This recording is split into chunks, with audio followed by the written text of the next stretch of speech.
Petroleum मसनूआत की कीमतों में बड़ा इजाफा। पेट्रोल 9 रुपये 99 पैसे मजीद महंगा कर दिया गया। नई कीमत 275 रुपये 60 पैसे फ़ी लीटर तक पहुँच गई। हाई स्पीड डीजल की कीमत भी 6 रुपये 18 पैसे बढ़ा दी गई। डीजल फ़ी लीटर 283 रुपये 63 पैसे में फ़रोख्त होने लगा। पेट्रोलियम मसनूआत की कीमतों में होशरुबा इजाफे पर आवाम फट पड़े।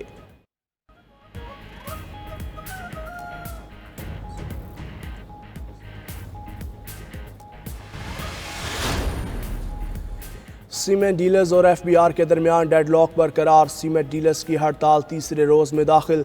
डीलर्स का कंपनियों से सीमेंट ना उठाने की वजह से रिटेलर्स के पास स्टॉक कम होने लगा।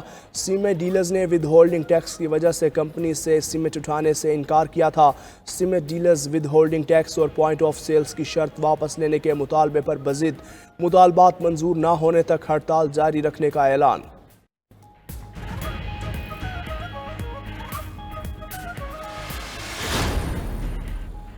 सुप्रीम कोर्ट में एडहॉक जजेस की तैनाती के लिए जुडिशल कमीशन का इजलास 19 जुलाई को तलब। चीफ जस्टिस की ज़ेर सदारत इजलास में एडहॉक जजेस के लिए 4 नामों पर गौर होगा। एडहॉक जजेस के लिए जस्टिस रिटायर्ड मुशीर आलम, जस्टिस रिटायर्ड मकबूल बाकिर, जस्टिस रिटायर्ड मजहर आलम मियाँ खेल और जस्टिस रिटायर्ड सरदार तारिक मसूद के नाम शामिल। एडहॉक जजेस का फैसला सुप्रीम कोर्ट में ज़ेर इल्तवा मुकदमात कम करने के लिए किया गया। 3 साल या इससे कम अरसे से रिटायर्ड जजेस को एडहॉक जज तैनात किया जा सकता है।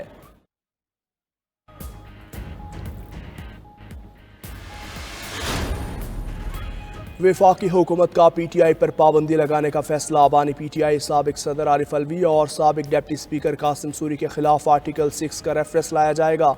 वज़ीर इत्तला तथा तारट का ऐलान।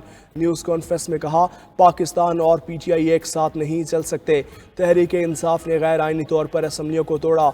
मुल्क को आगे लेकर जाना है तो शरपसंद अनासर पर पाबंदी लगाना होगी। पीटीआई पर पाबंदी का रेफरेंस सुप्रीम कोर्ट भेजा जाएगा। 9 मई को मुल्क की दिफा पर हमले किए गए। IMF की डील को सबूताज करने की कोशिश की गई।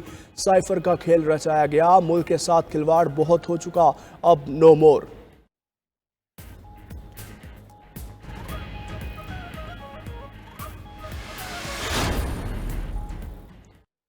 पीटीआई पर पाबंदी के फैसले पर हुक्मरान इत्तेहाद में फूट पड़ गई। पीपल्स पार्टी ने फैसले से लाइलमी का इजहार किया। सेक्रेटरी इत्तलात शाजिया मरी कहती हैं, पाबंदी के फैसले पर एतमाद में नहीं लिया गया, अपनी पार्टी में मुशावरत करेंगे। पीटीआई खुद को सियासी जमात कहती है तो रवैया भी सियासी रखे। रहनुमा पीपल्स पार्टी खुर्शीद शाह बोले, देखते हैं अदालत क्या फैसला करती है, हमें सियासत करनी चाहिए, इन चीज़ों से मसले हल नहीं होंगे। फरतुल्ला बाबर ने पार्टी क़यादत को पीटीआई पर पाबंदी के फैसले की खुलकर मुखालफत करने की तजवीज़ दे दी। साबिक चेयरमैन सेनेट रज़ा रबानी ने कहा, इस तरह के इक़दाम से सियासी अफरा तफरी में मज़ीद इजाफा होगा। दीगर जमातों की भी पीटीआई पर पाबंदी की शदीद मुखालफत। मौलाना फजलुर रहमान कहते हैं, सियासी कुव्वतों के खिलाफ ताकत के इस्तेमाल से इंतशार मजीद बढ़ेगा। सियासी बहरान के हल के लिए फ़ौज को सियासत से अलग होना पड़ेगा। तमाम इदारे आइन के तयशुदा दायरा कार में सिमट जाएँ तो मुल्क संभल सकता है। अमीर जमात इस्लामी हाफिज़ नईमुर रहमान बोले, पीटीआई पर पाबंदी का फैसला फस्तायत की मिसाल है। अवाम पाकिस्तान पार्टी के शाहिद खाकान अब्बासी ने कहा, जो आज आर्टिकल 6 लगा रहे हैं कल को उन पर भी लग सकता है। चेयरमैन कौमी वतन पार्टी आफ्ताब शेरपाव बोले, सियासी पार्टी पर पाबंदी लगाना गैर सियासी और गैर जमहूरी रवैया है। ANP की भी हुकूमती फैसले की मुखालफत। नून लीग की पीटीआई पर पाबंदी लगाने के फैसले पर मुशावरत। वज़ीर आज़म शहबाज शरीफ की पार्टी सदर नवाज शरीफ से 3 रोज़ में तीसरी मुलाकात। नवाज शरीफ ने शहबाज शरीफ को हुकूमती फैसलों पर तमाम कानूनी, आइनी और सियासी ऑप्शन इस्तेमाल करने का मशवरा दे दिया। वज़ीर आज़म ने सदर आसिफ अली जरदारी समेत दीगर इत्तेहादियों से राब्तों और मुशावरत से आगाह किया। छांगा गली रिहाइशगाह पर होने वाली मुशावरत में वज़ीर आला पंजाब मरियम नवाज भी मौजूद थीं।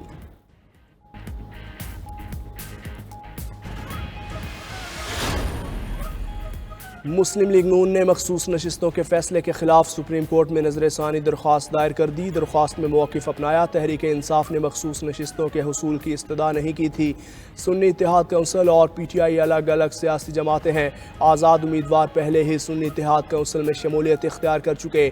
जिन अरकान को पीटीआई का करार दिया गया उन्होंने कागजात में खुद को आज़ाद जाहिर किया था। आज़ाद अरकान को 15 दिन में शमूलियत का कहना कानून के खिलाफ है। आइन वाज़ेह है, आज़ाद उम्मीदवारों की शमूलियत 3 दिन में ही हो सकती है।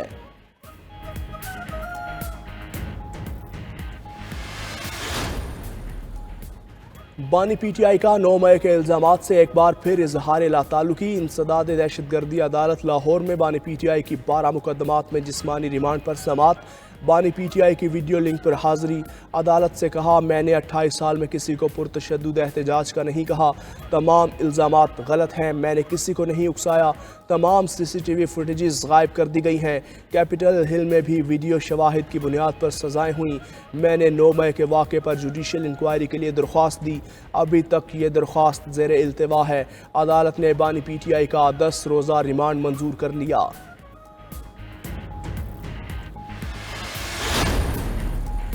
पीटीआई कारकुन सनम जावेद को पख्तूनख्वा हाउस में रिहाइश फराहम कर दी गई। वज़ीर आला अली अमीन गंडापुर की हिदायत पर सनम जावेद की पूरी फैमिली को रिहाइश फराहम की गई।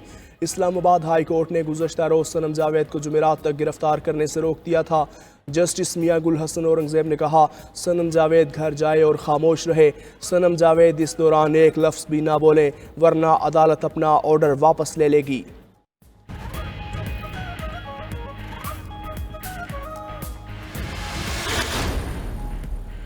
हज़रत दाता गंज बख्श रहमतुल्लाह के मज़ार को गुस्ल देने की तकरीब आज होगी। मज़ार मुबारक को मनो अर्क गुलाब से गुस्ल दिया जाएगा। डिप्टी वज़ीर आज़म और वफाकी वज़ीर ख़ारजा इसहाक़ डार समेत अहम शख्सियात मज़ार पर अनवार को गुस्ल देंगे। उमूर मजहबी कमेटी दाता दरबार के मेंबरान, उलमा व मशाइख, मुल्क भर से आए हुए सजादगान और ज़ायरीन की एक बड़ी तादाद भी सालाना गुस्ल की तकरीब में शिरकत करेगी। पाकिस्तान में मानसून बारिशों का अगला स्पेल लात से बरसने को तैयार। महकमा मौसमियात ने रवां हफ्ते मजीद बारिशों की पेशगोई कर दी। आज से मगरबी हवाएं पाकिस्तान में दाखिल होंगी। इस्लामाबाद और पंजाब में 19 जुलाई तक तेज़ हवाओं के साथ बारिशें मुतवक्के। खैबर पख्तूनख्वा के बेशतर अजला में भी गरज चमक के साथ बारिश का इम्कान। बलोचिस्तान और सिंध में भी इस दौरान बादल बरसेंगे। सिंध की साहली पट्टी पर भी गरज चमक के साथ तेज़ बारिश होगी। आज़ाद कश्मीर, गिलगित बल्तिस्तान में भी मतला अबर आलूद रहेगा।